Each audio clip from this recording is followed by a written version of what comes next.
Levantine Hill, our motto is exceptional wines handcrafted without compromise. We have a quality above all approach, which is exactly that set of words. There's nothing that we want to impede us or stop us from achieving the ultimate outcome, which is as fine and as expressive and as unique a wine as we can possibly make of the highest order. We harvest only a small amount of the vineyard at a time because you can get quite a bit of variation across some blocks depending on landform or aspect or height, elevation up a slope, and we do have some of the steepest slopes in the Yarra Valley, and so the variation from the top of a road to the bottom can be quite a bit. The quality is, I think, amplified by doing things in small batches. Just again, it's that level of detail, that level of control to be able to capture something and bring it in and do it in a micro vinification. That level of control and exploring the detail in that rather than one big homogenised fermentation, which at the end of it you might end up with 10 barrels and they'll all look the same. Whereas if you have 5 different ferments that could fill those 10 barrels, the ability for you to play, to experiment, to learn, to challenge, empowers you to reach further and to push the boundaries, I think, of your vineyard and your winemaking and your wine.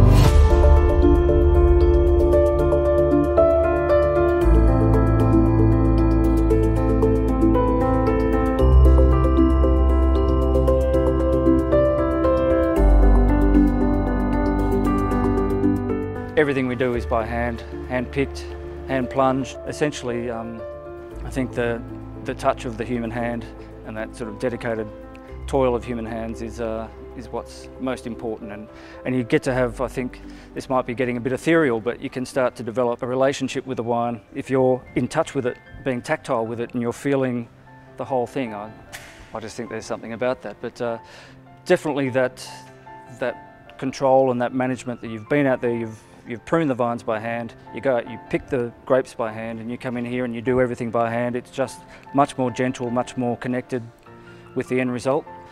When we're hand plunging the ferments, you can feel the variation in temperature within that tiny little unit, and you can start to mix that around and start to spread the love, so to speak, amongst the whole thing. And I think it just helps you be much more aware of what's going on within your ferment rather than just pressing buttons and letting a machine do the work.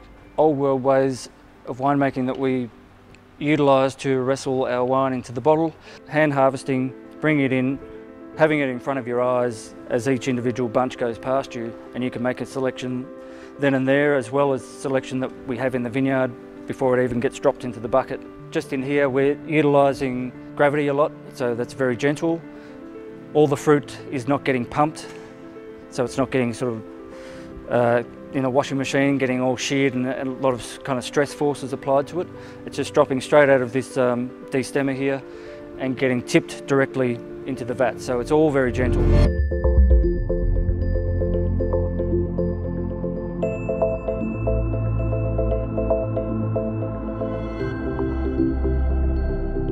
We want to be leading the pack, and to do that you've got to accept challenges, and you can't just do what is the norm.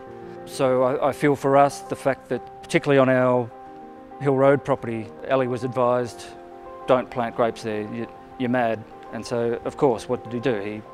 He went about it, and it was extraordinarily difficult to establish a vineyard there, but he's done it, and it's making fantastic wine. As long as you're always being challenged, and again, you're always sort of testing yourself and testing the vineyard, you learn what the vineyard's capable of in good year, bad year, hot year, dry year, cold year, wet year, whatever.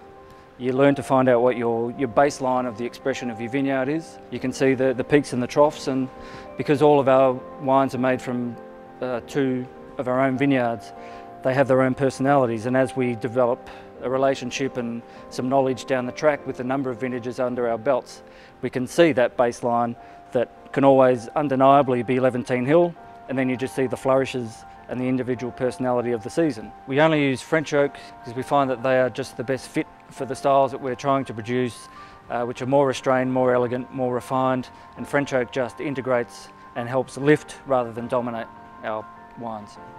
The inspiration comes from Burgundy. It comes from Domaine de la Romanée-Conti, in particular the La Tâche vineyard, and Lafite Rothschild, which is one of the 5 first growths of Bordeaux. So we're not trying to keep our sights low, we're aiming for the sky, Given our benchmarks for what we set as being the greatest wines in the world, we want to be one day spoken in the same breath as those. It's whatever it takes without regard to cost, time, labour, love, any of that. It's all in there.